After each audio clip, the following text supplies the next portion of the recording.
Se algum de vocês, palestrantes, tiver dificuldade de perder a conexão durante a atividade, vocês podem fazer contato comigo pelo WhatsApp para a gente poder retomar. Bom dia! Antes de começar, nós informamos a todos que este evento será gravado e publicado no canal do HUB no YouTube. Então, ao ligar a sua câmera e microfone, você autoriza o uso da sua imagem, voz e nome para essa finalidade, sem qualquer ônus e em caráter definitivo pelo prazo de 10 anos. Ao acessar essa transmissão pela plataforma da jornada, a sua presença já foi registrada automaticamente. O certificado de participação será emitido até 30 dias após o evento e para baixá-lo é só fazer login no site da jornada e acessar a área do participante. Então, para a gente começar a atividade dessa manhã, eu passo a palavra ao Dr. André Salles, que é o moderador dessa mesa. Olá, bom dia pessoal, tudo bom? Estamos aqui ao vivo nessa manhã para poder conversar sobre um tema extremamente importante para a gente. Selecionamos convidados bastante relevantes na temática para a gente poder conversar sobre o isolamento social, as implicações da pandemia na saúde das pessoas que já vinham fazendo tratamento, né, em psiquiatria, em saúde mental. Eu vou participar como palestrante e também como coordenador da mesa, tá? E a gente vai seguir a ordem.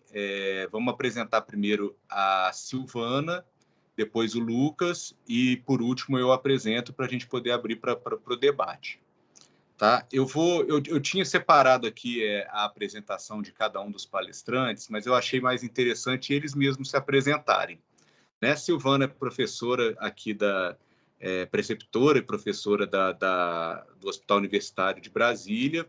Ela participa do ambulatório de transtornos de ansiedade, participa da enfermaria, né, do HUB. E o professor Lucas é docente da Faculdade de Medicina do Uniceub, vai falar também um pouquinho sobre, né, como ele teve a percepção, como ele viu os pacientes no período da pandemia. Tá? Eu vou depois pedir para vocês, quando forem começar a apresentação de vocês, né, darem uma pincelada um pouquinho mais detalhada do trabalho de vocês, né, e situar um pouquinho a nossa mesa no contexto que vocês vão trazer para a gente.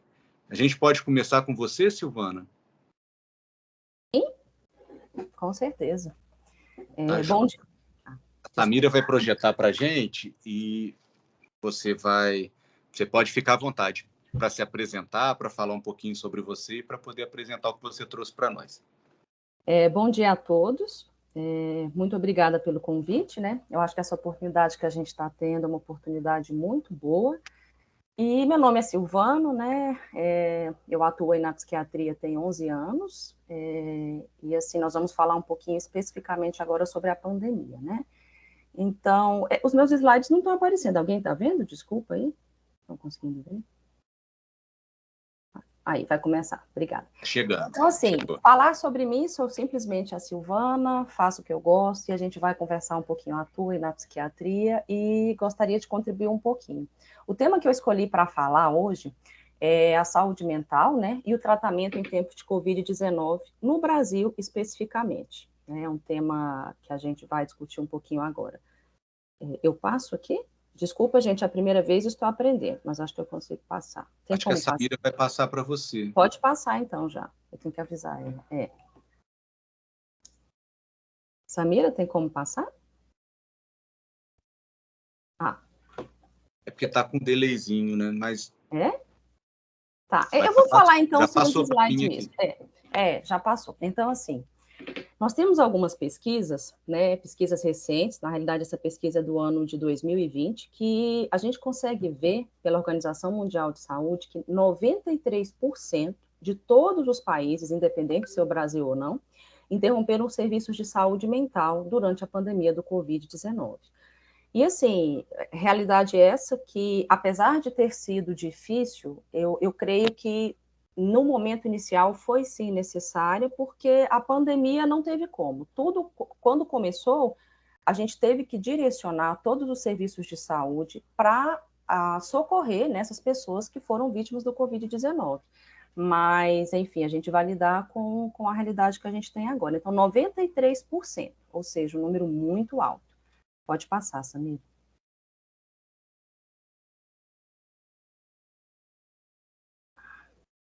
Tá.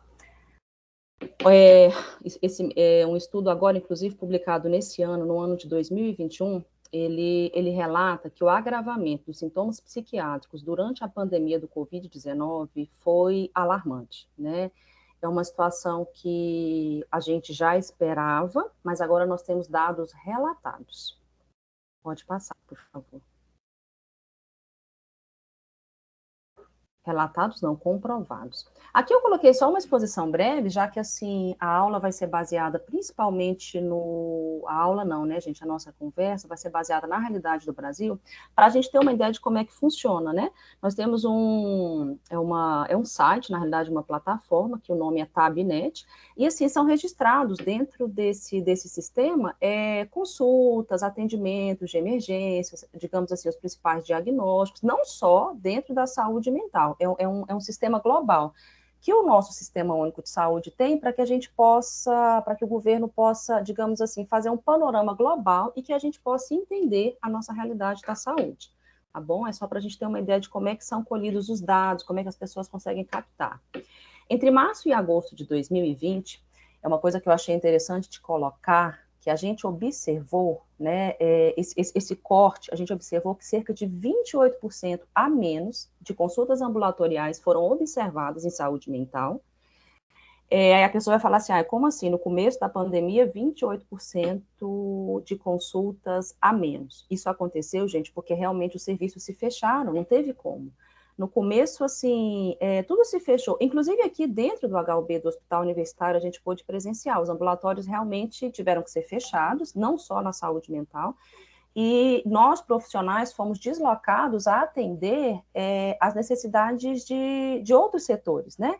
Aquilo que era naquele momento mais imediato, digamos assim, dar o suporte à vida, né? Porque, afinal de contas, tudo foi muito novo. Por isso que teve essa queda. Não é que as pessoas não precisassem, elas precisavam.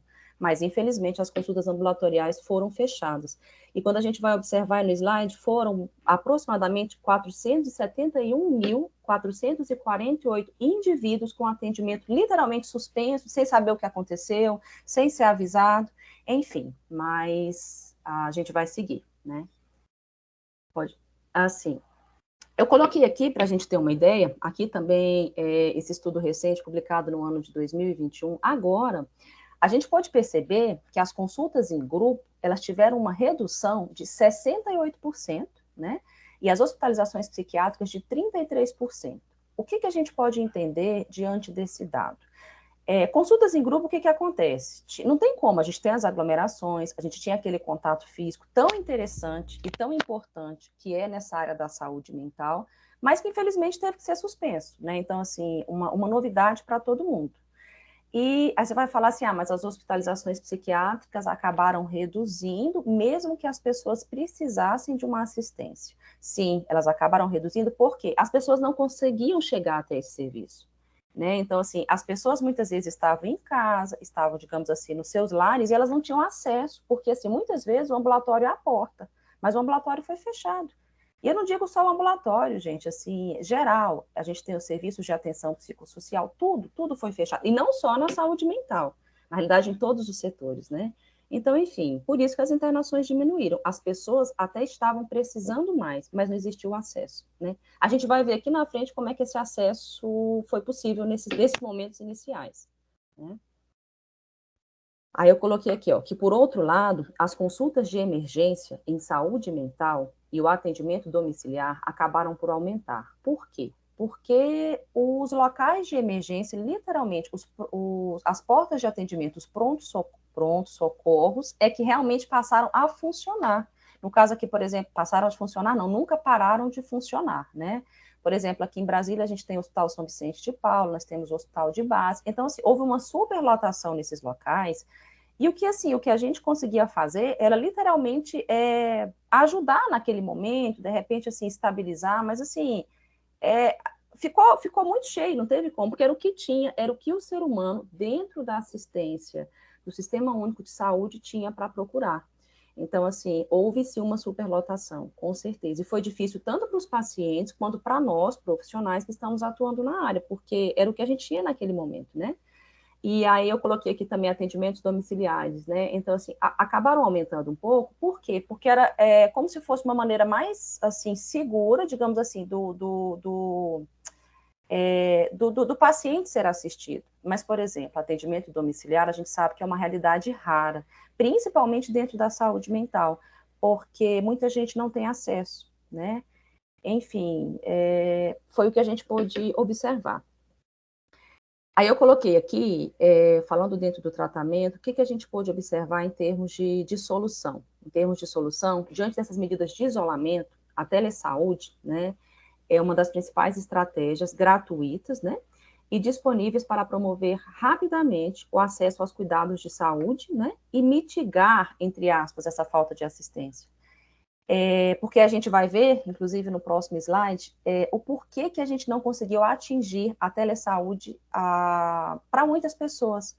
Porque, infelizmente, é difícil, né? É muito caro essa maneira das pessoas poderem se cuidar. A gente precisa, por exemplo, de câmeras, a gente precisa, por exemplo, de um celular, a gente precisa, por exemplo, de ter acesso à internet. Dentro aqui do HUB, dentro da nossa realidade, inclusive, nos ajudou, assim, a ter esse acesso, digamos assim, para esses seres humanos. Mas o problema é que a gente enfrentou a dificuldade para, digamos assim, instalar essa tecnologia, dificuldade para ensinar, né, o paciente a usar essa nova tecnologia, e até para a gente. Eu, por exemplo, aqui, isso aqui para mim ainda é novo. É uma plataforma, quem está passando os slides, por exemplo, é a nossa colega, é a Samira, a nossa organizadora, porque eu também estou aprendendo. Imagina o paciente, né, que já estava ali angustiado, sofrendo, e era a única, digamos assim, a única possibilidade que ele tinha. Mas eu vou ser bem sincera, ajudou, né? Era o que a gente tinha na época. Telesaúde, teleconsulta, quando eu falo, é literalmente, eu estou ligando daqui, estou atendendo o paciente na casa dele, estou atendendo o paciente onde ele está. Mas as dificuldades com certeza vieram também. Mas foi uma solução boa e plausível, né? Para o momento, para o passado, né? Principalmente agosto, setembro do ano passado. Aí eu coloquei aqui para a gente poder observar, quando a gente fala da telesaúde, em países, digamos assim, que tem uma renda um pouco mais alta, que não é o caso do Brasil, esses serviços já até possuíam, né, uma estrutura tecnológica melhor, um suporte melhor, e as pessoas têm um acesso maior a essa tecnologia. Então, isso foi, de certa forma, facilitado. Mas a gente vai ver, inclusive aqui no próximo slide, que essa realidade não acontece no Brasil, né? E as pessoas não têm condição de ter, muitas vezes, uma internet boa. Tem pessoas que não sabem, literalmente, mexer no celular, acessar essa tecnologia. E para a gente também, como profissional, compartilhando um pouco, qual a nossa dificuldade? A gente teve que aprender também. Uma coisa é eu estar conversando, de repente, com você, agora, né, aqui. Mas eu não tenho o olhar, eu não tenho contato, eu não tenho aquele vínculo tão forte com o profissional, ou com o profissional não, com o paciente. Mas a gente teve que aprender, né?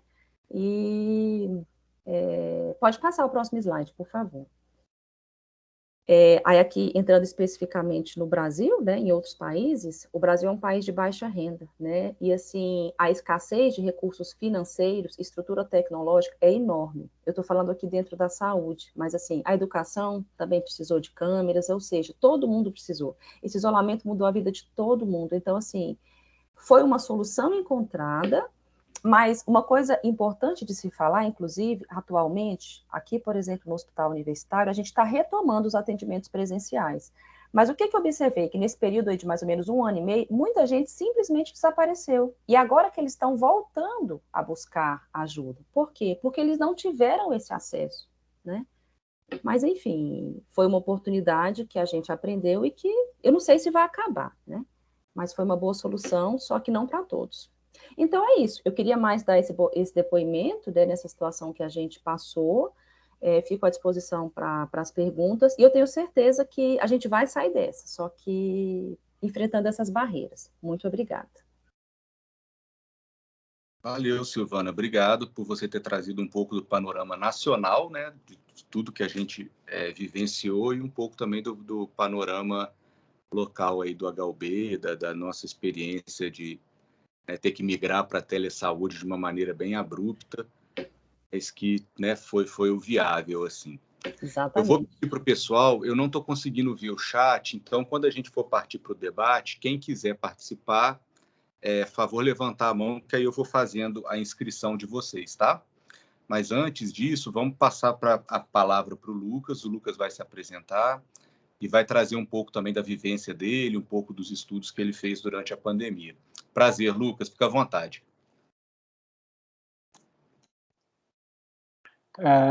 Bom dia, né? Muito obrigado. Eu estou muito honrado, estou aqui tentando participar também pelo chat, né? Perguntas pelo chat.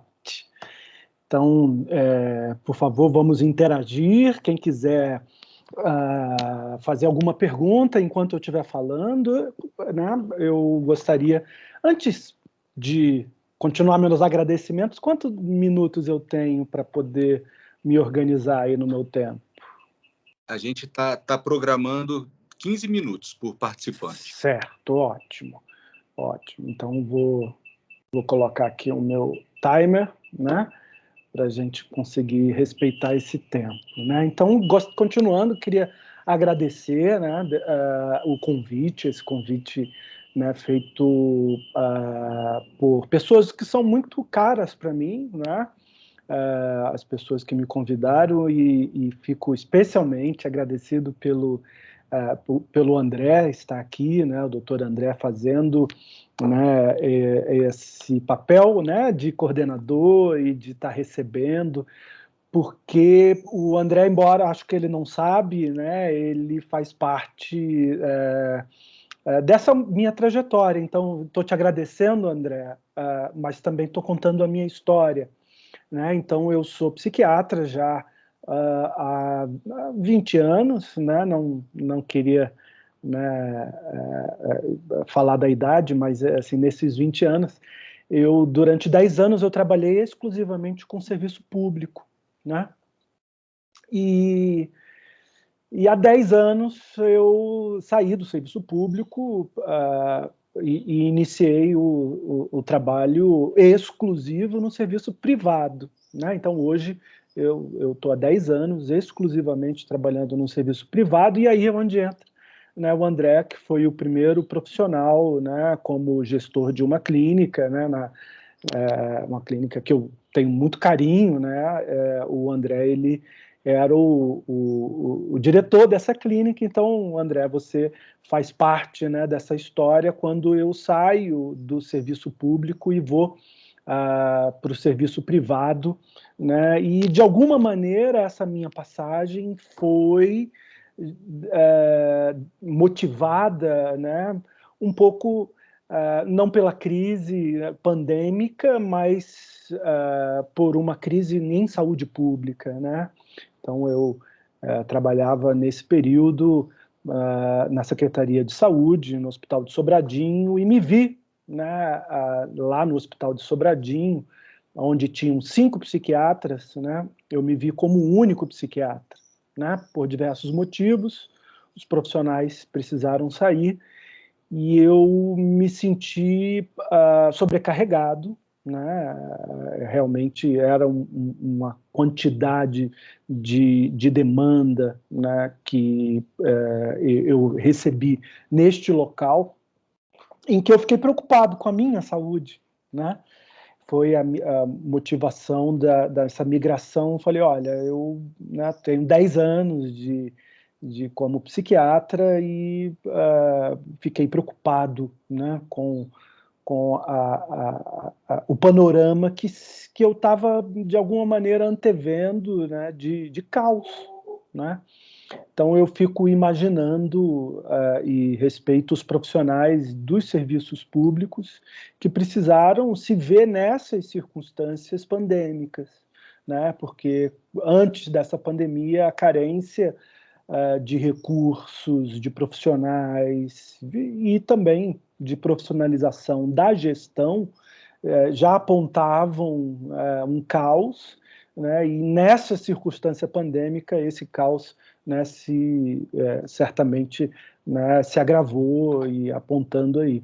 Mas eu estou aqui para falar um pouco sobre o que a gente tem, né, de ciência nesse panorama pandêmico. E, para isso, eu trouxe alguns estudos. Eu não sei o que está acontecendo com a apresentação, eu acho que vocês estão vendo?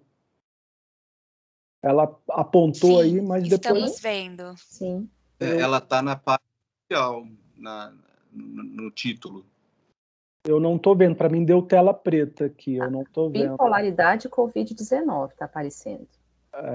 Pode passar. Então, hoje eu não estou vendo a apresentação, não sei o que pode... Aqui a apresentação, tá, eu vou acompanhar aqui numa outra, mas a minha tela do meu computador não está aparecendo. Então eu vou trazer esse panorama mais especificamente. Esse é o segundo slide. Pode passar o próximo, então não está aparecendo aí. Né, eu trouxe um caso clínico para a gente discutir, né, para exatamente fazer essa vinheta, né, porque um caso de uma crise, né, e eu trago, sim, acho que agora eu vou conseguir aqui, estou achando engraçado que não está. Para a gente estava aparecendo o caso clínico, doutor Pronto, Lucas. então Você quer que mostre o caso clínico, né? Tá Isso, certo. pode Então tá deixar o aparecendo caso certinho aqui clínico. para a gente. Para mim, passou para epidemiologia agora. Para mim não está aparecendo. Opa, sumiu agora. Agora sumiu tudo. A gente vai projetar novamente. Tá, então eu trouxe um caso clínico exatamente para ilustrar uma situação de crise, né? Então esse caso clínico ele foi publicado, um caso de uma crise psiquiátrica, de um episódio de bipolaridade, né? E o que eu quero discutir é exatamente as circunstâncias das crises psiquiátricas relacionadas, né, a panorama de Covid. Agora eu estou vendo, que bom. Então pode passar, vamos para o caso clínico. Esse caso clínico é um caso verídico, tá? E a gente vai, a partir dele, né, apresentar aí para mim não está, algo deu errado aqui, está pedindo para recarregar. Então, em 22 de agosto de 2020, né, uma mulher de 64 anos, sem história psiquiátrica, foi levada ao pronto-socorro psiquiátrico por agitação e agressividade. Então, essa paciente, ela foi levada ao hospital psiquiátrico, mas ela estava internada num hospital clínico, né? Sumiu de novo aqui para mim. Eu vou abrir o meu, tá? Então, ela estava em tratamento para Covid-19 desde o dia 15 de agosto de 2020, então 7 dias antes. Ela, o marido e 3 filhos foram internados num hospital geral com queixa de febre, mialgia, né, cefaleia, diarreia, alterações de paladar e do olfato há 5 dias. Né, há 5 dias lá do dia 15 de agosto. No terceiro dia dessa internação clínica, o humor da paciente, né, passou a alegre e irritado. No dia posterior, ou seja, no quarto dia, ela começa a cantar hinos religiosos em voz alta e a jogar coisas pela janela do quarto que ela estava internada. Ela pensava que tinha um poder especial de tratar os outros pacientes e dizia para o filho, que também estava internado, que tinha visto um líder religioso. E aí ela passa, né, já nesse sexto dia, né, a orar dia e noite sem interrupção. E ela estava internada com o marido dela nesse quarto, né, que estava hospitalizado também por Covid. Ele fica muito incomodado porque a esposa não parava de falar, estava o tempo inteiro falando, e estava muito irritada, atirando coisas nele, agredindo funcionários. E aí, por isso que no 7º dia, ela é transferida para um hospital psiquiátrico devido a um quadro de agitação intensa e ao comportamento hostil. Né? Então, a gente está vendo, né, para um surto, né, psicótico com alteração de humor, um primeiro surto psicótico numa pessoa que nunca tinha tido um quadro psiquiátrico anterior, né? Então, a gente vê aqui por urgência da necessidade de um atendimento no episódio agudo de mania, né? Então, eu posso passar para o próximo, né? Eu queria trazer um pouco o que nós temos do panorama, né? Está aparecendo aí para vocês epidemiologia? Sim. Sim, ótimo. Então, o transtorno bipolar, ele é caracterizado, né, pelo episódio de mania, né? E ele vai afetar aproximadamente 1% da população. Nesse estudo que eu trouxe para vocês, um estudo grande que foi feito multicêntrico, já pós-pandemia, eles ampliaram esse espectro do surto maníaco para identificar, e já detectaram com o espectro bipolar um número de 2,5%, ou seja, né, a gente está falando de mais do dobro da população, da estimativa da população pós-pandemia. O que significa que um paciente a cada 40 indivíduos pode estar apresentando sintomas, né, que caracterizem um quadro de bipolaridade, isso pós-pandemia, né? Metade dos indivíduos que fazem um surto de euforia, né, eles podem desenvolver, né, se não for tratado após 2 anos, um novo episódio, né? E é uma patologia que vai afetar igualmente homens e mulheres, principalmente no final da adolescência e início da idade adulta. E aqui nós vemos na vinheta desse caso, né, que a gente está falando de uma senhora de 64 anos, ou seja, está fora, né, dessa epidemiologia típica. O que a gente pode pensar aqui, o que os estudiosos estão pensando é que o próprio acometimento de infecção viral pode trazer um impacto, ou seja, o acometimento viral do sistema nervoso central pode desencadear, né, um quadro de bipolaridade numa população, né, que normalmente não seria afetada, né? Então, aqui eu já trago uma característica que é o impacto direto da pandemia sobre o espectro de bipolaridade, né, podendo desencadear um quadro de mania. Pode passar para o próximo, por favor. O próximo, a gente está falando sobre diagnóstico, não é isso? Ótimo. Então, o diagnóstico do transtorno bipolar, ele é baseado pelo episódio de mania, né, que são exatamente sintomas opostos à depressão. Então, num estado maníaco, né, a gente vai ter exatamente aí uma autoestima elevada, né? Normalmente, num quadro depressivo, a gente tem uma baixa autoestima, e já num quadro de euforia, de bipolaridade, a gente tem uma autoestima elevada. O que caracteriza aí, né, essa autoestima elevada? A gente vai ter, né, um paciente com uma ideia de si mais grandiosa, né? Então, isso coloca o sujeito numa condição de não se colocar, né, quer dizer, aliás, não se conferir proteção para determinadas atividades. Então, o paciente que está num quadro de euforia, ele dificilmente ele vai cooperar com medidas de proteção. Já é característico do quadro de bipolaridade, no quadro de euforia, no quadro de mania, o sujeito se colocar em potenciais riscos, né? Ou seja, em atividades de potencial perigo.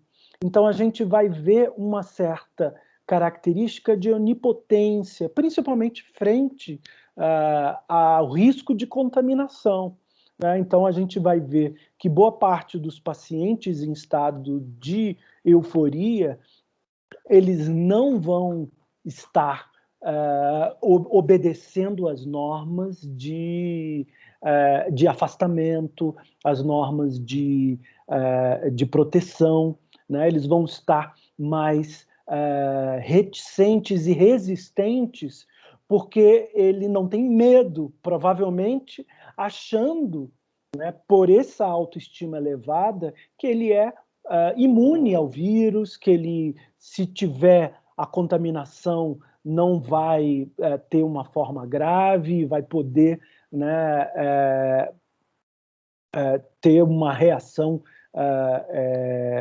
diminuída, né, uma forma não grave. Então, normalmente, o paciente, num estado de euforia, de crise psicótica, ele não consegue respeitar, né, as normas sociais, ele então vai prejudicar, né, todo o funcionamento social durante o estado de mania, né, ou normalmente quando, né, numa situação de crise, vai necessitar, né, como foi o caso dessa paciente, de uma internação, devido à heteroagressividade, né, devido ao seu estado, né, vamos dizer assim, socialmente, né, perturbador. Pode passar, por favor, para o próximo. Então, o tratamento, né, da bipolaridade, ele é mais complexo do que o tratamento de um quadro depressivo maior, onde a gente normalmente não vai ter, por exemplo, essa característica do incômodo. O paciente num quadro bipolar, ele incomoda, ele agride, ele xinga, né, ele interrompe, ele não respeita as normas, né? Então, a gente muitas vezes precisa, nesse momento, de uma internação, né? Como foi o caso dessa paciente. E o manejo desta pessoa durante essa internação, ele visa, né, um controle da agressividade, da agitação, da impulsividade, né, e até para garantir não apenas a segurança dessa pessoa, mas também a daquelas pessoas que estão ao redor, né? E o estabelecimento de uma aliança terapêutica durante um episódio agudo de mania, ele é muito dificultado, né? E aí por isso que a gente precisa, né, estabelecer uma rede de cuidadores, né, que funcione em equipe multidisciplinar. Então vocês entendem, né, o quanto que está comprometido todo esse manejo do tratamento do paciente com transtorno bipolar. A gente vai ter dificuldade de manutenção desse paciente e no quadro, quando ele é estável, né? E no quadro de uma crise, a gente vai ter dificuldade, né, do estabelecimento da rede de cuidados, né? Pode passar o próximo, por favor. Então, a gente vê que a má adesão é a principal razão para a recaída. E a falta de consciência, né, da doença é a principal razão para a má adesão. Então, a gente vai ver aqui que esse trabalho de psicoeducação, durante um processo pandêmico, ele vai estar comprometido, né, porque a gente não vai ter exatamente a possibilidade dos trabalhos em grupo, né, das equipes que vão estar monitorando o uso de medicamento, né? Então, a gente já vê que o paciente que está em tratamento para o transtorno bipolar, quando ele tem um aumento do sofrimento psicológico, né, seja ansiedade ou seja depressão, ele tem um maior risco de surtos, né? Então, numa situação pandêmica, a gente, né, verifica um aumento desses surtos e, por isso, a gente viu a incidência aumentada em 2 vezes, né? Então, de 1% que a gente esperava nesse período pandêmico, a gente está vendo aí, né, de 2,5%. Né? Pode passar o próximo, por favor. Então, a gente vê que o principal... Né, já passou? Passou, né? Então, a gente vê aí que a gente vai ter 4 impactos, né? Então, o primeiro impacto, ele vai ser o impacto exatamente das complicações somáticas da infecção viral. Então, hoje a gente sabe que a infecção viral, ela vai estar ocorrendo naqueles tecidos que têm receptores, né, de membrana, né, para enzima de conversão de angiotensina, né?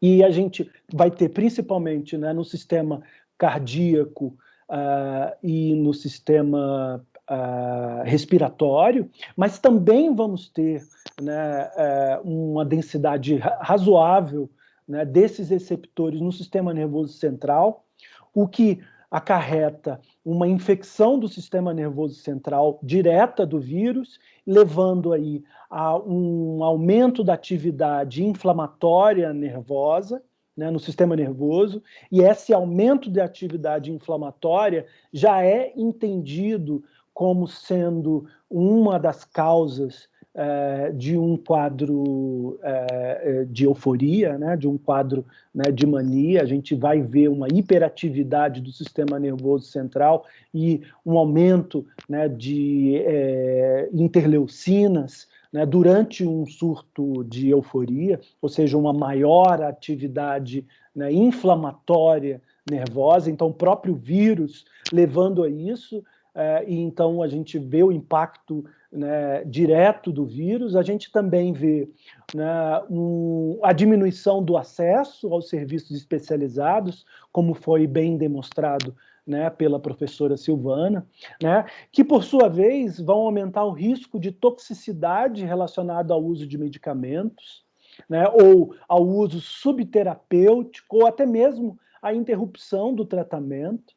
A gente vai ver um aumento, né, das recidivas dos sintomas, né, e, por isso, um aumento da internação hospitalar, né? A gente sempre evita um aumento, uma internação hospitalar, exatamente por muitas vezes necessitar que essa internação seja involuntária, ou seja, sem o consentimento do paciente. Então, é sempre um momento delicado quando a gente precisa internar um paciente contra a sua vontade, mas porque ele está apresentando risco para si e para terceiros, né? Isso aumenta os custos e aumenta, né, a necessidade de pessoal, né, para isso, e você imagina como que está sendo os cuidados desses pacientes que estão internados em hospitais psiquiátricos, né, por conta desse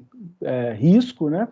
E a gente vai ver ali os fatores que vão resultar do colapso, né, dessas redes sociais, como perda, né, de renda, desgaste financeiro, aumento de uso de álcool e a presença de sentimentos de desamparo e desesperança. Então, a gente vai ver aí um aumento da suicidalidade, né?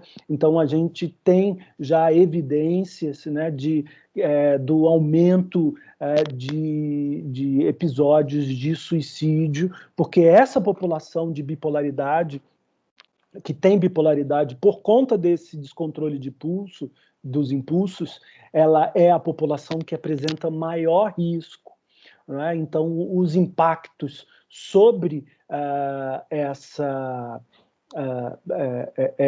patologia, né, do meu ponto de vista, do ponto de vista, né, dessa pesquisa, ele foi muito maior do que em outras patologias, pois essa patologia ela apresenta um maior comprometimento da capacidade de respeito às normas sociais, né? O próprio quadro, né, de euforia coloca o sujeito numa situação de crença de onipotência, né, e de que não vai ser, né, contaminado, e se contaminado não vai apresentar a sua forma grave, né? Então a gente vê esse paciente apresentando aí, né, o principal o principal, vamos dizer, né, vítima, né, desse quadro de pandemia. Eu queria passar para uma outra, um outro slide, né, que vai mostrar aqui exatamente as causas, né, orgânicas, né, que já estão relacionadas à bipolaridade, né? Então, a gente vê ali que tem causas genéticas e tem causas ambientais. Então, a questão da pandemia é um fator agravante. Pode passar para a próxima também. Aqui, eu queria mostrar para vocês os estágios de tratamento da bipolaridade. Então, a gente vai ver aqui que num quadro de humor rebaixado, como a gente vê aqui, né, no gráfico, né, esse quadro abaixo da linha pontilhada, né, é o quadro de humor rebaixado, a gente tem capacidade de agir, porque o paciente aceita intervenções psicológicas, ele vai aceitar mudanças no seu estilo de vida. Contudo, o paciente que está num quadro de aumento de humor, do estado afetivo, ele vai ser mais resistente a essas intervenções. E, normalmente, o tratamento mais eficiente, efetivo, para o episódio de euforia, no quadro da bipolaridade, é a farmacoterapia e, muitas vezes, a combinação. E a proposta que esse estudo traz, né, é que, em virtude da gravidade do estado, da gravidade da situação pandêmica, a alternativa proposta por esse estudo é exatamente o uso do ECT para tratar tanto o episódio depressivo quanto o episódio eufórico, né, de uma bipolaridade, como uma estratégia adicional, né, que possa ser recomendada para diminuir o tempo de internação desse paciente e para manejar o risco de suicídio. Ou seja, tanto num episódio de euforia, né, de agitação psicomotora, quanto num quadro de depressão, o ECT ele ele foi proposto como a melhor alternativa para um paciente que apresenta uma crise durante a infecção de Covid-19, devido às repercussões hemodinâmicas, né, estarem comprometidas, né, durante o período de infecção. Pode passar para o próximo.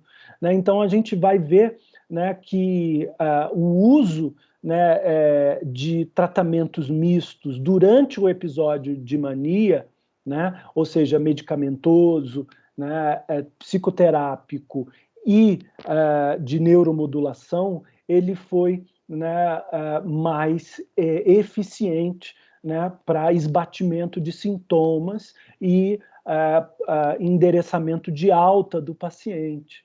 Né? A gente sempre, né, tem escolhas do uso, né, de monoterapia. Pode passar para o próximo, por favor?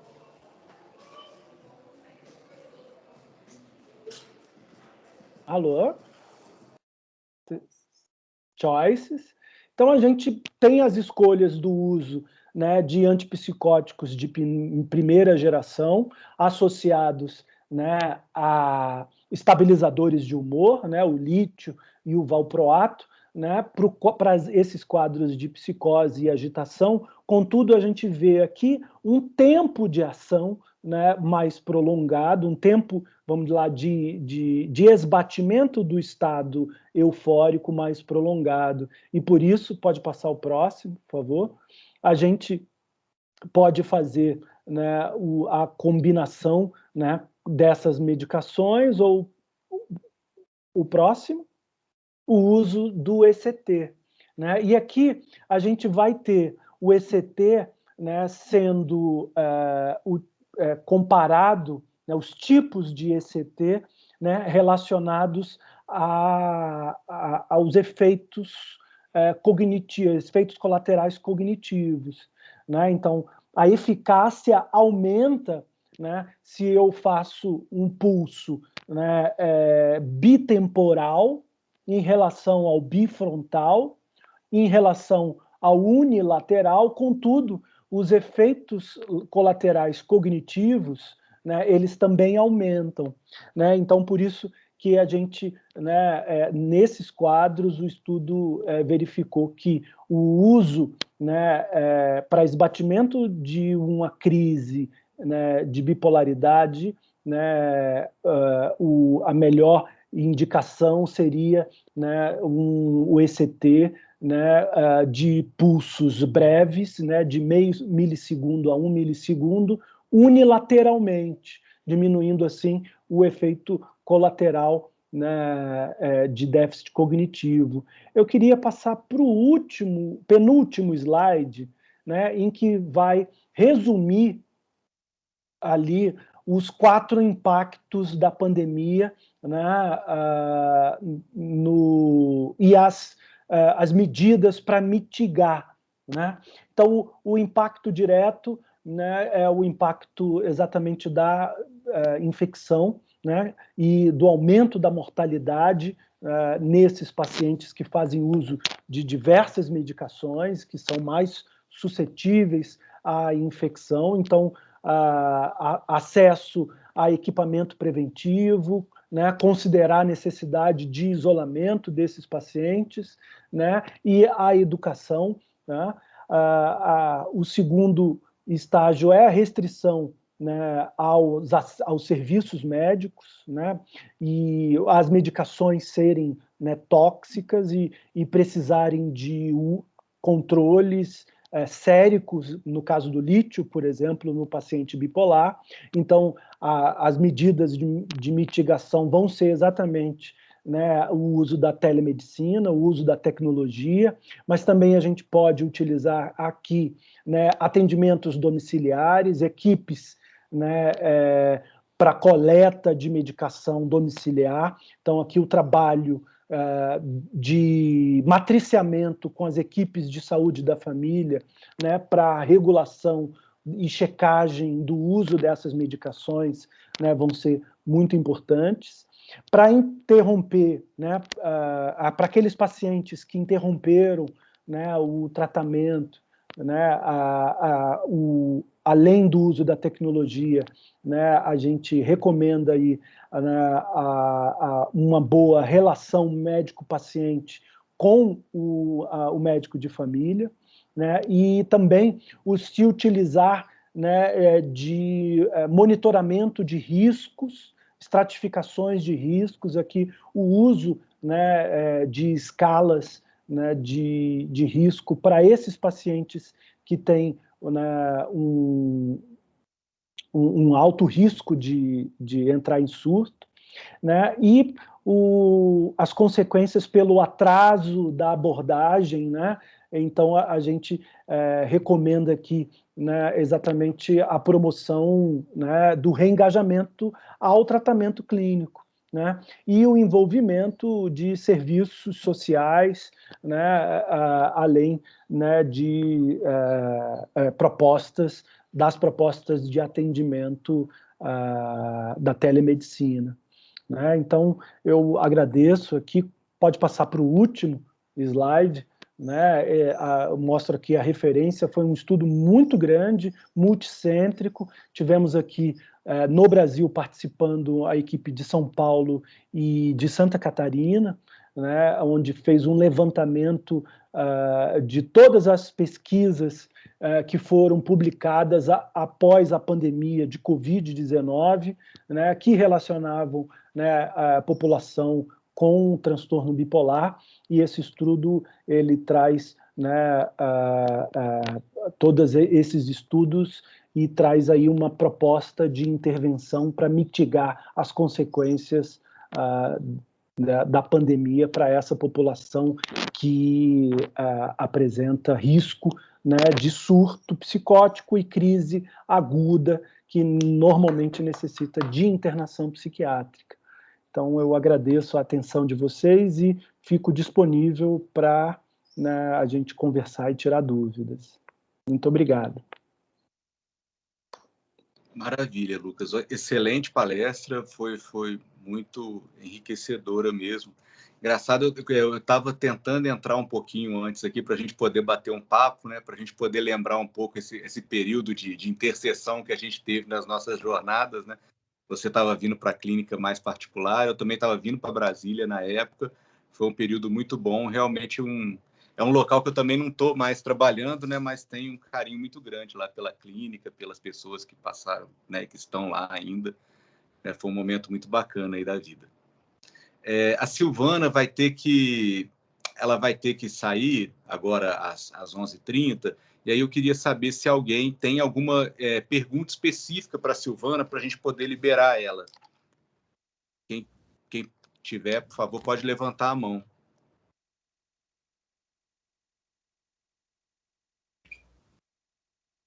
Levantou, não, né? Silvana vai seguir os compromissos maternos dela. Maternos. Isso, e a gente vai dar seguimento aqui, Silvana, agradecer muito a sua participação, tá? Vou seguir com o Lucas aqui, você vai lá cuidar dos seus. Tá bom, obrigada, viu, André? 11h30 eu saio. Obrigada, viu, gente? Obrigada.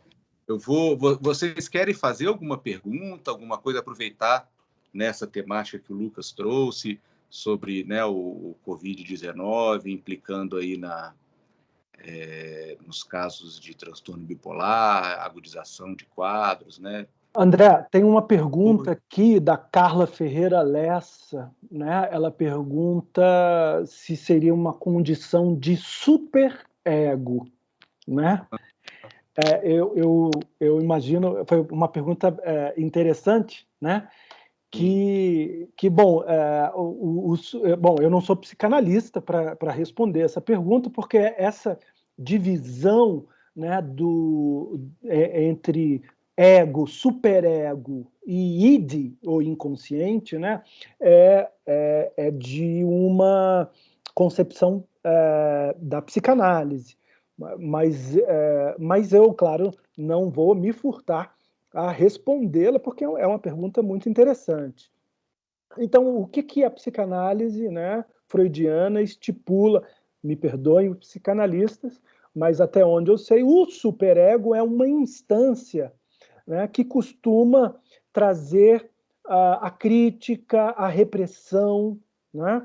Então, o ego seria exatamente aquela instância que se relaciona com o social, né? Então, o que eu vejo, né, o que eu entendo é que essa relação entre as instâncias num quadro de bipolaridade, num quadro de euforia na bipolaridade, né, o superego estaria mais enfraquecido, ou seja, o sujeito não tem uma autocrítica daquilo que ele está fazendo, né? E o ego, né, essa instância, estaria como que inflada, como que elevada, o ego grandioso, né? Então, eu achei engraçado, porque o ego estaria super e o superego, né, estaria, vamos dizer assim, enfraquecido, né?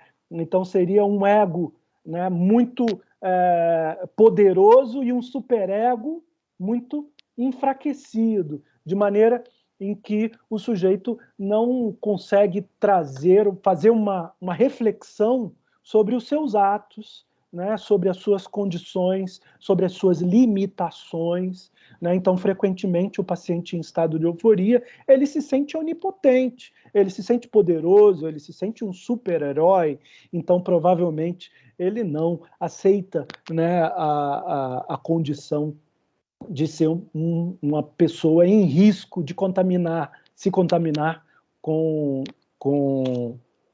pela Covid ou por qualquer outra doença. E por isso que ela se coloca em risco não só, né, para a Covid, né, mas como frequentemente ocorre no estado de euforia, a pessoa ela tem uma libido, né, mais exacerbada, ela tem um estado de mais sexualidade, né, e pode, inclusive, né, entrar em comportamentos promíscuos sem, né, proteção. Então, o risco, né, de contaminação não é só de Covid, é por outras doenças, né, DST também. Então, sim, né, o ego, né, desse sujeito está muito poderoso, vamos dizer assim, normalmente.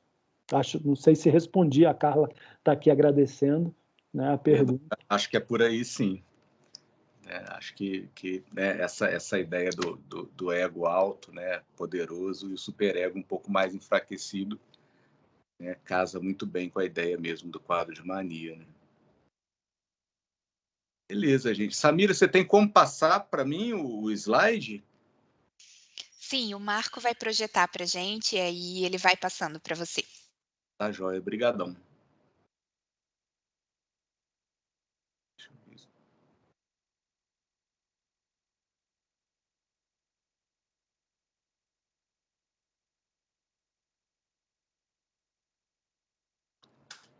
Obrigado, Marco. Eu venho trazer um pouco, eu acho que, né, depois do que a Silvana falou, do cenário nacional, e um pouco, né, do que ela vivenciou no hospital universitário, o Lucas trazer esse estudo enorme, né, dos quadros de humor dentro do cenário da Covid, um estudo, né, multicêntrico, que pegou uma população enorme de né, níveis sociais e momentos sociais distintos. Eu vou trazer um pouco a perspectiva da saúde mental infanto-juvenil nesses tempos, né, de coronavírus. Acho que a gente acaba agregando um desafio maior, né, por se tratar de criança, por se tratar de crianças muitas vezes em condições, né, vulneráveis, e a gente teve um desafio bacana aí pela frente, que a gente ainda vem vivenciando, né, e eu vou trazer um pouco dessa trajetória, desses desafios, e um pouco, né, de como foi a vivência em trabalhar com um ambulatório de psiquiatria infantil, de saúde mental infanto-juvenil, dentro do cenário do Covid. Tá? Então, meu nome é André, eu atualmente sou supervisor do programa de residência do HUB, de psiquiatria, e de psiquiatria da infância e adolescência da secretaria. Pode passar. Bom, quando a gente começou a ter essa perspectiva que, de fato, a pandemia né, era uma realidade mundial e que a gente, né, teria que lidar com ela em algum momento, acho que todos, né, ficaram muito atentos e muito aguçados em tentar entender um pouco como as coisas aconteceriam, né? E não só com relação ao quadro de Covid em si, né, e a replicação do coronavírus e como, né, a repercussão dele no organismo, a sintomatologia, como, né, questões de prognóstico também, e como, né, que a população, de uma maneira geral, iria lidar com o cenário de pandemia. Então, a gente veio, né, vendo uma onda crescente, né, vindo, né, em direção ao Brasil, e a gente sabia que, né, mais cedo ou mais tarde as coisas aqui começariam a tomar uma proporção um pouco mais intensa.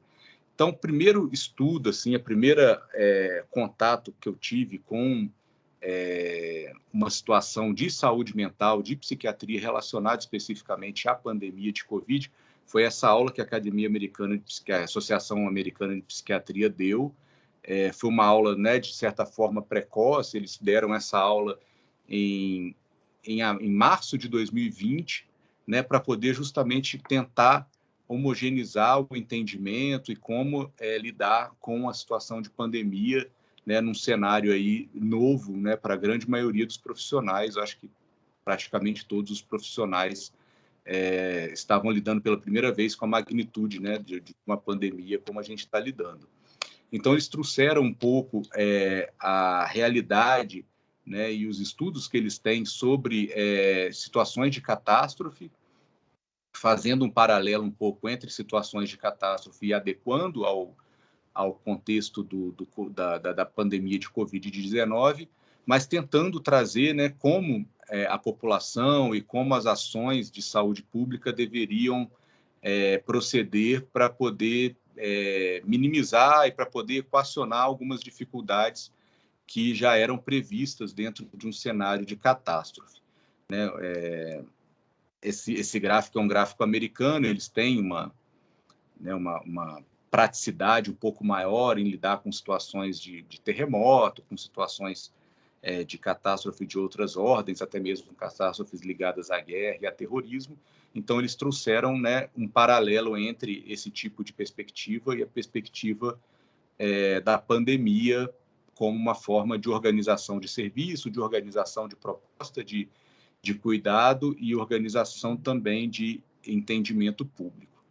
Tá? Eu não vou entrar muito no mérito dessas classificações, né, mas períodos pré e pós-impacto, né, a gente pode colocar aí o impacto como sendo os primeiros casos, né, da pandemia surgindo aqui no Brasil e como que as pessoas acabam lidando com isso de uma maneira individual e de uma maneira coletiva.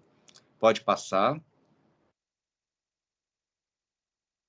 E aí também nessa aula, pode passar, né, foi um primeiro momento que a gente começou a ter um entendimento um pouco mais concreto, né, de questões ligadas a pré, né, ao pré-impacto, ao pós-impacto, como as coisas poderiam se suceder durante esse período, esse contexto, e aí já foi, né, um primeiro momento assim para você começar a pensar como que você iria traçar ações para poder lidar com esse cenário. E aí, além de, né, ter que lidar com o cenário da pandemia de uma maneira geral, você manter o cuidado, manter uma forma de acompanhamento dos indivíduos sob sua responsabilidade no ambulatório de psiquiatria infantil e não só dos pacientes, mas de seus familiares, né? Já que a gente está falando de criança e de adolescente, que são pessoas que têm a tutela, né, dos pais, dos responsáveis. Pode passar. Pode passar. E aí, nesse contexto também, a gente começou a ter informações um pouco mais precisas de como lidar com a situação, né? Um livro que acabou auxiliando muitos profissionais da área de saúde, da área da psiquiatria, foi esse, né, de psiquiatria da pandemia. Era um livro, né, que já estava publicado, mas um livro que acabou, né, ficando em voga por conta do contexto que ele traz, um livro que trouxe muita elucidação de como a gente poderia lidar com as questões e como a gente poderia esperar, né, a organização e os momentos ali mais críticos. E, além disso, a gente começou a ter também publicações nacionais, né, a Fiocruz e outras instituições começaram a trazer um pouco dessa perspectiva também de como lidar, de como se organizar, de como tentar minimizar o impacto da pandemia na saúde e na saúde mental das pessoas. Pode passar. Bom, o cenário profissional era um cenário de muita tensão, né? As notícias que chegavam, né, da pandemia, da disseminação do vírus, eram informações críticas, né, de dificuldades inúmeras, né? Os profissionais de saúde aqui no país ficaram muito preocupados em como, né, a população iria receber esse cuidado, mas em como também iria ser a gestão do autocuidado, né? Então, eu lembro das pessoas falando, poxa, a gente vê na televisão o pessoal com EPI, com proteção, assim, né, de filme de Hollywood, enquanto que a gente não vai ter isso aqui, como é que vai, né, a nossa situação vai ficar. Então, trazendo aquele temor, aquela tensão pré-pandemia, mas, ao mesmo tempo, aquele senso de como se organizar para poder ajudar a população sem se colocar em risco, né? Então, era uma tensão grande e crescente, né, na véspera e nos primeiros momentos ali da pandemia. Pode passar. Né, e, ao mesmo tempo, né, as imagens e as tensões trazidas através das informações de como as coisas estavam acontecendo em outros países, né? Essas fotos são fotos da cidade de Bérgamo, na Itália. Acho que foi um ponto crítico ali do início da pandemia, onde o temor, né, de uma catástrofe mais intensa, de uma proporção nunca antes vista, tomou conta assim, da população. E eu acho que depois, né, desse cenário de Bérgamo, acho que a tensão e a situação, né, do porvir aqui no Brasil tomou uma proporção, acho que mais intensa. Pode passar. Bom, então, nesse cenário, a gente teve que criar estratégias, né, para lidar com as crianças e com os adolescentes, assim como com os seus familiares, né, num cenário em que a gente não teria as condições naturais, normais de cuidado e de avaliação e de acompanhamento dos pacientes, né? Muitos pacientes com complicações psiquiátricas mais graves e que, de fato, trariam um risco maior, não só de contágio, mas também de comorbidades, né? Muitos pacientes com obesidade, muitos pacientes com quadros neurológicos, com quadros genéticos, que poderiam agregar uma comorbidade maior, né? O que requeria um cuidado maior de prevenção. E, além disso, né, a grande maioria desses pacientes que frequentam o ambulatório de psiquiatria infantil são acompanhados por seus pais, por seus tios, por seus avós, por pessoas da família, que também, né, têm o seu risco, que agregam também as suas comorbidades. Então, a gente tinha o desafio de estar com esses pacientes de uma maneira não presencial para poder cuidar da prevenção deles e dos familiares, né, que precisavam manter o cuidado e que também não podiam estar em condições de vulnerabilidade. Então, a gente criou essa tagzinha para poder encaminhar via telefone para todos os pacientes. A gente tentou criar um canal de informação mais rápido possível, e aí, né, nesse contexto, o canal mais prático e mais rápido era o WhatsApp. Então, a gente criou uma rede de contato via WhatsApp para que a gente conseguisse detectar de uma maneira precoce algumas condições que a gente poderia, né, trabalhar precocemente a intervenção e também para poder criar um cenário de cuidado, de apoio e de manejamento das situações para que ninguém ficasse desassistido, mas, ao mesmo tempo, todo mundo ficasse seguro. Tá? Pode passar. E, além disso, para a gente tentar acompanhar de uma maneira um pouquinho mais sistematizada como as coisas estavam se passando dentro do ambiente, para a gente poder ter uma ideia um pouquinho mais homogênea de como os pacientes estavam acompanhando, né, né, lidando com essas situações de pandemia, foi criado através do Google Forms uma escalinha. A gente usou a escala de estresse. Sumiu a apresentação. Mas, de qualquer forma, é a escala de estresse infantil. A gente adotou essa escala por ser uma escala fácil de poder responder, são 35 itens, e que contemplam situações relacionadas ao estresse, que vão não só de sintomas ligados ao sentimento, ligados às emoções, mas também sintomas somáticos, ligados a condições físicas, né, e a condições que remetem à situação de estresse. E como ela também é uma escala de estresse, ela não é uma escala específica por questões diagnósticas. Então, a gente conseguiria organizar de uma maneira um pouquinho mais sistemática e mais abrangente, através de uma única escala, possibilidades de acompanhar esses pacientes. Então, a gente tem dados dessa escala, né, no contexto geral de todos os pacientes, e a gente consegue, né, colocando essa escalinha em planilha, ver as respostas ao longo do tempo de cada paciente do ambulatório. Pode passar.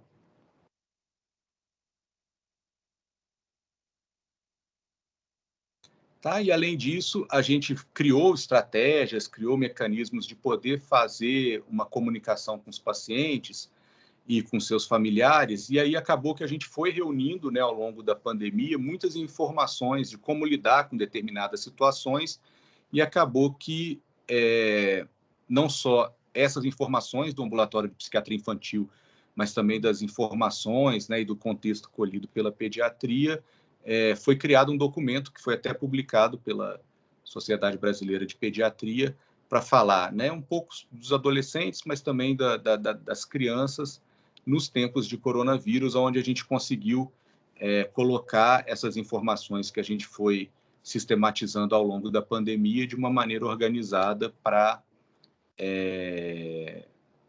né, ser um documento aí norteador de situações aí próximas para o futuro. Pode passar. então, né, vem falando ali um pouco sobre como, né, os adolescentes devem lidar com as situações dentro de casa, da família, fala um pouco sobre o ambiente escolar, fala um pouco sobre, né, os cuidados que a pessoa precisa ter, respeitar o momento de cada um, né, dentro de uma pandemia, as pessoas vão sentindo a pandemia, vão passando por momentos distintos ao longo do tempo.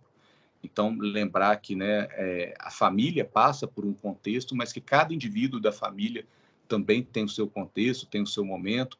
Então, eram coisas que a gente vinha conversando, né, com as pessoas nesse contato que a gente foi criando e que depois acabou, né, virando uma documentação mais sistematizada. Pode passar.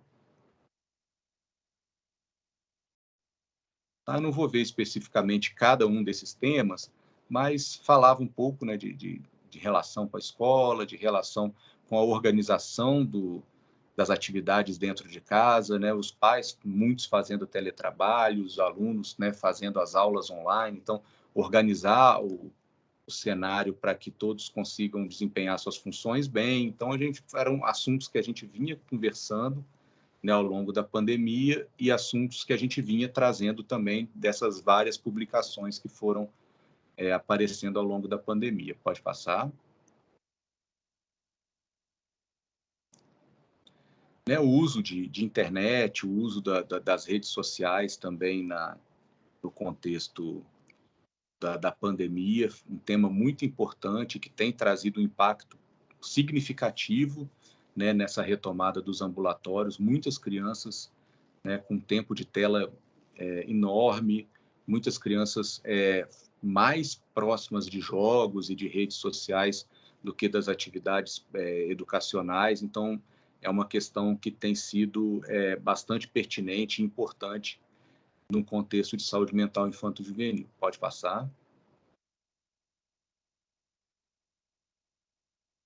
E aí, com relação especificamente a essas escalas que a gente foi apresentando, além da escala de estresse infantil, a gente colocou dentro daquele forms, né, daquele formulário, algumas perguntas relacionadas especificamente à pandemia.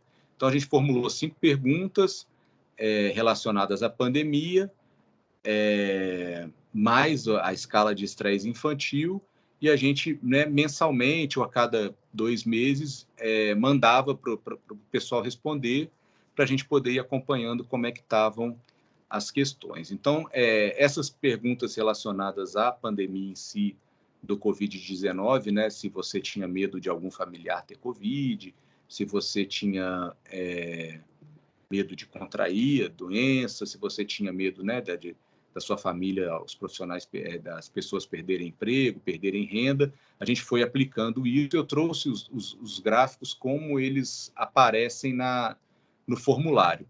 Tá? Isso daí não é um estudo sistematizado, esses dados ainda estão sendo vistos, né? Então, para a gente poder publicar em forma de artigo, em forma de dados, a gente precisa organizar bem e fazer, né, uma proposta de estudo mesmo. Então, esses gráficos eu trago mais para exemplificar, mas foram situações que a gente usou para poder acompanhar como é que estava, né, os pacientes coletivamente, e individualmente a gente também conseguia ver se tinha alguma situação acontecendo para poder detectar de uma maneira precoce.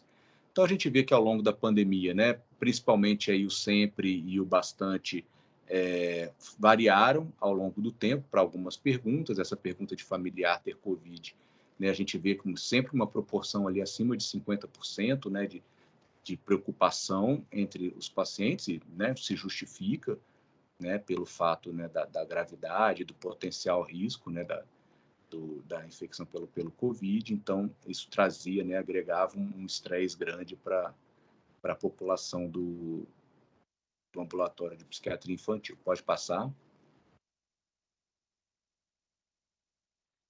Uma outra pergunta que foi feita, né, para as crianças e para os adolescentes era com relação a emprego e a renda, né, também uma preocupação grande que ao longo do tempo foi até minimizando. Então, acho que de certa forma as pessoas conseguiram se organizar para se estabelecer, e essa preocupação foi diminuindo um pouco ao longo do tempo.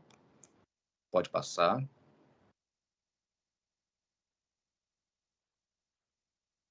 Tá? E essa questão da falta da escola, né? Se as crianças sentiam falta da escola, também sempre, né? Bastante, sempre acima de 50%. Essas perguntas 3 que eu apresentei fazem parte dessas perguntas especificamente sobre Covid-19 que não estão, né, na escala de estresse infantil. Os questionários eles foram respondidos em maio, junho, agosto, setembro e novembro de 2020. Tá? Então, nessa sequência aí, maio, junho, agosto, setembro e novembro. Tá? Pode passar. Tá, e aí, quanto aos dados de estresse infantil, eu trouxe 2 para exemplificar. Eu trouxe 2 para poder exemplificar aqui para a gente, com relação à atenção, que é um dos temas, né, a dificuldade em manter a atenção é um dos questionamentos da escala de estresse infantil. E aí, nessa escala, nós temos 6 respostas, porque a primeira escala que foi enviada em abril, mas ela não tinha as perguntas específicas sobre Covid. Tá? Mas vendo aí que, né, a diminuição de atenção é um sintoma aí importante, né, para a gente poder ver o nível de estresse das crianças. Pode passar.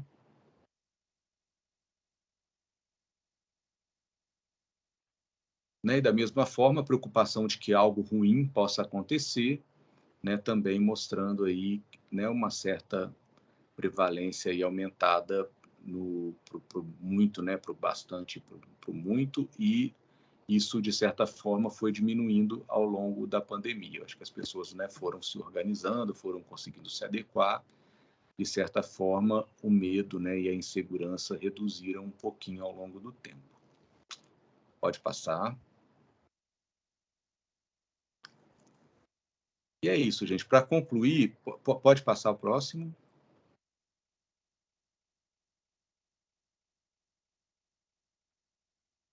Bom, não passou para mim, Marco. Não está aparecendo para mim também. Só está saindo conclusão. A conclusão a gente ia falar um pouquinho sobre né, os desafios, né, essa reinvenção da clínica. A gente teve que, de fato, se reinventar de uma maneira muito rápida, usar os dispositivos, né, que eram viáveis e que eram mais práticos, né, que muitas vezes não eram ideal, longe de ser ideal, mas a gente, a partir do momento que conseguia identificar as principais vias de acesso e comunicação com os pacientes e seus familiares, a gente usava essa via, né? Então, dispositivo móvel, uso de aplicativo, né, que já está abundantemente usado na população. Então, a gente ia tentando usar esses artifícios para poder facilitar o contato e a identificação precoce de alguma situação. A gente fez algumas consultas, de fato, bastante consultas online, né, e com a clínica de psiquiatria infantil é um pouco mais delicado a gente fazer isso, mas muitas vezes era o que era possível. Situações, né, mais delicadas a gente marcava de vir no consultório, no hospital. Então, de fato, a gente tentou minimizar o máximo possível a exposição das pessoas a risco, né? Como o ambulatório também passou por um período que ele estava, né, com um fluxo bastante reduzido e estava fechado, a gente conseguia atender esses pacientes com uma segurança bastante importante e com, né, a facilitação do Conselho Federal de Medicina e do Conselho Federal de Farmácia do uso de certificado digital e receita digital, a gente conseguiu, de fato, reduzir a quantidade de consultas presenciais no momento mais crítico da pandemia, a mesmo situações, né, onde você precisava avaliar o paciente presencialmente. Acho que com isso a gente conseguiu reduzir muito o risco da população, a gente conseguiu minimizar muito o impacto da pandemia, né, no contexto infantil e no contexto dessas famílias. A gente acabou fazendo uma aproximação social muito grande, né? Então, eu acho que hoje o vínculo acaba ficando muito mais próximo do que era antes, por conta, né, dessa aproximação que a gente acabou tendo durante a pandemia, mas, de fato, né, isso acaba também tendo um ônus, né, que acaba sobrecarregando muito a gente ter que, né, trabalhar presencialmente, trabalhar online. Então, isso é um ponto que, né, aos poucos precisa ser revisto, precisa ser repensado à medida que os riscos e a pandemia vai ficando menor, né, porque, de fato, você trabalhar online, trabalhar virtualmente 24 horas por dia é inviável e acaba que as demandas muitas vezes são muito grandes e você precisa organizar bem esse contexto. Tá? Mas eu acho que é isso, as reflexões mais importantes sobre esse momento. E estamos aí abertos para dúvida, para questionar, para debater. Fiquem à vontade. Obrigado. Gente, se alguém quiser levantar a mão, para mim facilita, porque eu não estou vendo o chat. André, tem algumas perguntas no chat, eu vou te enviar. Você está conseguindo ver, Samir? Sim. Você pode fazer, faz online aí para gente. Tá certo, então tá. Lucas também levantou a mão aqui, do Lucas eu estou vendo. Vou fazer a pergunta da professora Deide. Então, ela pergunta: o que os pais podem fazer para atenuar os impactos negativos do isolamento social sobre as crianças? O que devemos priorizar neste momento? Pois é, as crianças e os adolescentes, eles acabam que, por ser nato digitais, eles têm uma predileção e uma facilidade muito grande de manter um convívio social online, né, de modo virtual. Isso é um ponto positivo. Eu acho que muitas crianças e adolescentes conseguiram minimizar muito o impacto do isolamento por conseguirem estar com seus amigos, mesmo que de uma maneira virtual. Mas a dúvida, né, e a grande questionamento é o excesso disso, né? Muitos acabaram ficando quase que estritamente em ambiente virtual. Então, aquele material que a sociedade publicou tem lá um tema falando sobre isso, né? Que é importante você manter os vínculos sociais que você não tem conseguido manter de uma maneira presencial, e para isso as redes sociais são muito importantes, mas que a família tenha momentos para fazer isso e que tenha momentos para ter, né, um contato pessoal e atividades coletivas, né? Então, jogo de tabuleiro, ver filme junto, fazer as refeições juntas, né? Ter momentos em que a família conviva de uma maneira harmônica e sem as redes sociais, né? Isso acaba facilitando com que a pessoa consiga ter o benefício de estar presente, né, com seus amigos de uma maneira virtual, mas que não fique estritamente dentro do universo virtual.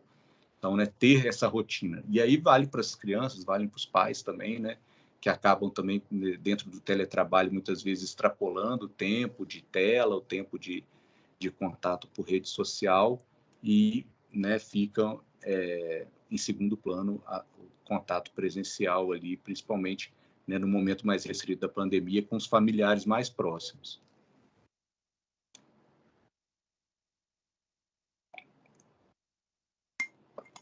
Mais alguma, Samir? Não, no chat só tinha essa mesmo. Lucas? Oi, eu queria conversar um pouco coisa sobre, né, conversar, fazer o bate-papo aí.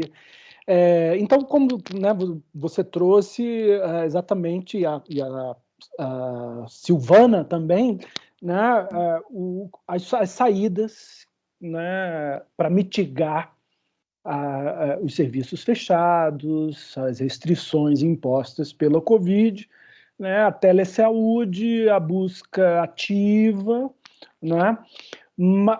E aí a minha dúvida é nesse ponto nevrálgico que é a emergência psiquiátrica, né? Então, como a gente viu situações de emergência psiquiátrica ainda, né, mesmo na internação do Covid, as emergências estavam abertas.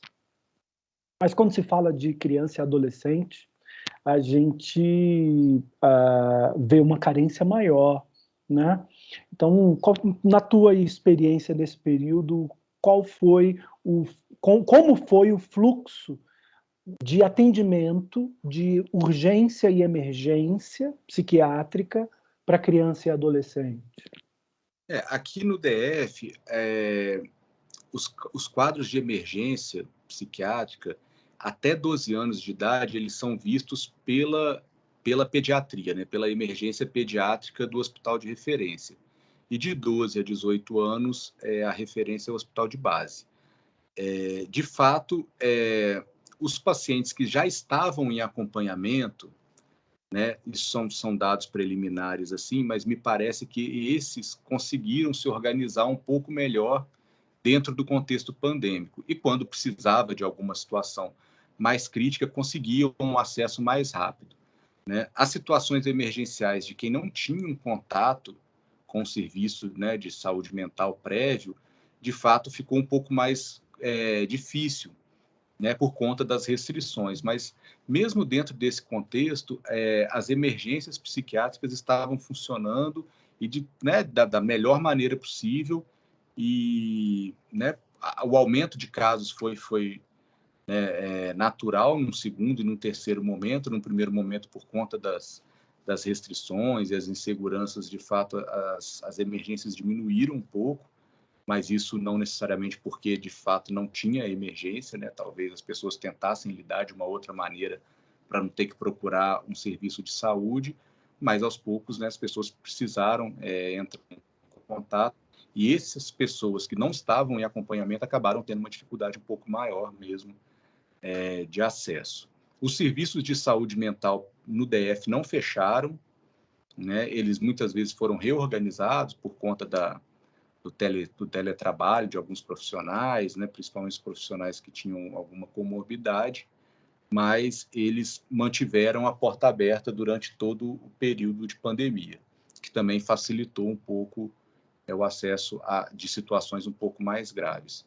Eu acho que dentro do contexto, né, assim, de uma perspectiva muito difícil de trabalho, as coisas foram relativamente bem organizadas, assim, e o impacto disso, né, no momento da pandemia, acho que foi visto. Acho que conseguiu ser organizado. Acho que esse momento agora, né, que as pessoas têm buscado muito mais serviço, né, de saúde mental, eu acho que agora sim, repercussão de todo o período pandêmico. Mas as situações de emergência, né, ali, dado o seu momento, foram vistas e foram manejadas. Muito obrigado. É porque no campo privado, o que se viu foi a abertura de leitos. Foi. E o fluxo de emergência aumentou, né? E isso, né, se acomodou, né, seguindo aí as regras de mercado, né? Então, aumentando o preço, aumentou a procura, aumenta o custo, né? Aumenta o preço dos atendimentos. Isso, né, foi algo que no campo do privado foi visto, né, como oportunidade, né? Mas eu imagino que isso no campo, né, do público não tenha seguido esse caminho, porque não foram em todos os estados ou cidades que mantiveram os serviços de saúde mental abertos, né? Então eu tive aí conhecimento de muitas cidades em que os pacientes sumiram e os profissionais também, né? Então isso bom, inevitavelmente numa situação de crise, como você falou, imagino que de criança ainda mais, né, o atendimento, ainda mais numa crise psicótica, o atendimento online não dá conta. É difícil. Assim, a gente tenta, né, justamente detectar precocemente as situações para não chegar, né, a uma situação mais crítica. Mas algumas vezes é inevitável, e aí você precisa fazer, né, o atendimento presencial, o atendimento como dentro do protocolo de proximidade mesmo, né? Não tem muito... Tem uma pergunta aqui, outra pergunta aqui de Camila. Doutor André, você acredita que poderemos ter adultos mais adoecidos no futuro em decorrência da situação da pandemia? Mas se a gente for pensar a pandemia enquanto estresse tóxico, né, eu acho que agrega vulnerabilidade, mas não necessariamente isso vai repercutir em transtornos mentais, né, muitas pessoas entenderam o momento, conseguiram, né, se cuidar, conseguiram minimizar o impacto disso e, né, vão passar bem pela pandemia, assim, né? A gente vê um aumento, né, nos quadros de ansiedade, depressão, mas não necessariamente isso vai fazer com que a gente tenha uma geração de pessoas com uma maior quantidade de transtorno. Vai depender muito de como as pessoas vão lidar, né, com o estresse e como elas vão, né, se prevenir, se proteger e criar mecanismos aí para não adoecer. Né? Muitas pessoas procuraram atividade física, perderam peso, melhoraram a alimentação, porque viram na pandemia, né, um momento de autocuidado. Então, tem esse lado positivo também, né? As pessoas, mesmo dentro de casa, fazendo atividades físicas, né, através de vídeo, através de aplicativo, do YouTube, tentando melhorar a alimentação, perdendo peso, até porque o peso era um fator de risco, né, para complicações de Covid. Então, muitas pessoas se mobilizaram com isso e acabaram agregando qualidade de vida né, à sua rotina. Tem esse lado também, né? Mas, de fato, a pandemia e tudo isso que isso causa, né, tornam as pessoas mais vulneráveis. Eu posso complementar, assim, ajudar? Claro. O que eu vejo que vai ser o desafio maior, não tanto devido às necessidades de adaptação, né? De restrição, de não poder sair de casa, de não poder fazer muitas atividades sociais, de passar muito tempo, né, na frente da tela. Então, isso são adaptações. Eu acho que isto não vai ser o principal problema no futuro, mas o que eu vejo como potencial problema no futuro é o luto patológico. Então, aquelas famílias que passaram por perdas e mortes e não puderam, né, processar devidamente essa perda com os rituais de luto, né, eu acho que a gente pode rever, né, ver aí né, em formas de lutos patológicos, ou seja, né, lutos mais prolongados do que o esperado, né, o que se espera aí para um tempo para se superar um luto de uma morte é de torno de 4 a 6 meses, né? E os rituais, né, exatamente existem nas sociedades para diminuir esse tempo, né? Então, se você faz aí um procedimento ritualístico do luto, né, bem rigoroso, a gente costuma ali 3 meses ou até antes já está superando essa perda, né?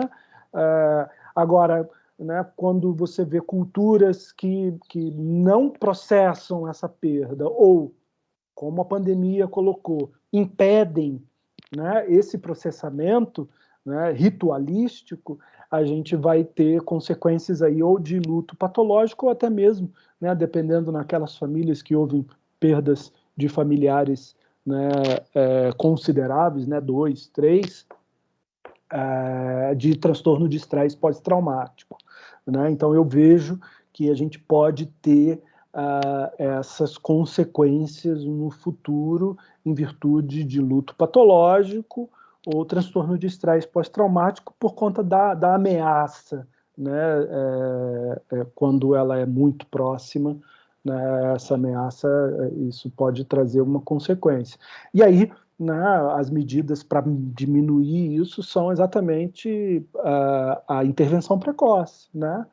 Então, a gente desenvolver aí recursos, eu acho que a tecnologia ajuda até para se processar o luto, né, de uma maneira virtual, né? Eu acho que o velório digital, né, a live, né, de velórios são recursos que podem ser trabalhados, estimulados, né? Eu acho que esse recurso aí digital, a tecnologia, né, veio para mitigar muita coisa. Né? Sim, é um auxílio, né, sem dúvida. Realmente, né, esse luto, né? O luto individual, o luto familiar, o luto coletivo. Eu acho que isso é algo que vai permanecer durante um tempo. Concordo. Gente, 12:08, acho que a gente está terminando, né?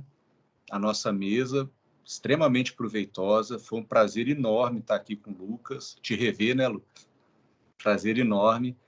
Foi um prazer enorme estar com a Silvana também, que foi cumprir suas funções, né, que em outras esferas. Eu espero que todo mundo tenha gostado, né? Essas aulas, essas mesas, né, do seminário vão ficar disponíveis para quem quiser ver depois. E é sempre um prazer estar participando aqui com vocês. Lucas, fica à vontade para você. Eu agradeço também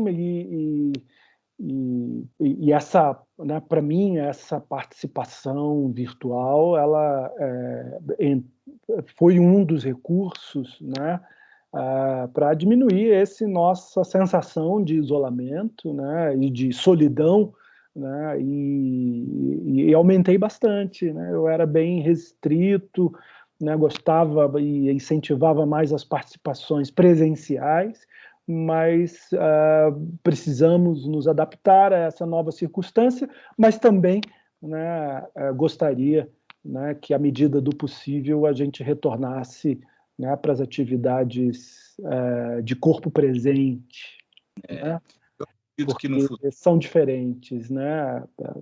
Fazer atividades presenciais, eu acho que tem o seu lugar, né? Tem a sua importância. Acho que facilitou os recursos, acho que trazem um benefício, mas não substituem, né? Tá ali presente, né, nas atividades. Beleza, Samir. Sumi, voltei. Até mais, gente. Um abraço. A gente segue com a programação da jornada, né? A gente ainda tem bastante mesa, bastante coisa. Um tema muito pertinente. Eu acho que a gente tem muito a ganhar conversando sobre isso. Valeu, gente. Até mais. Eu saí e voltei de novo. Até mais. Tchau. Tchau.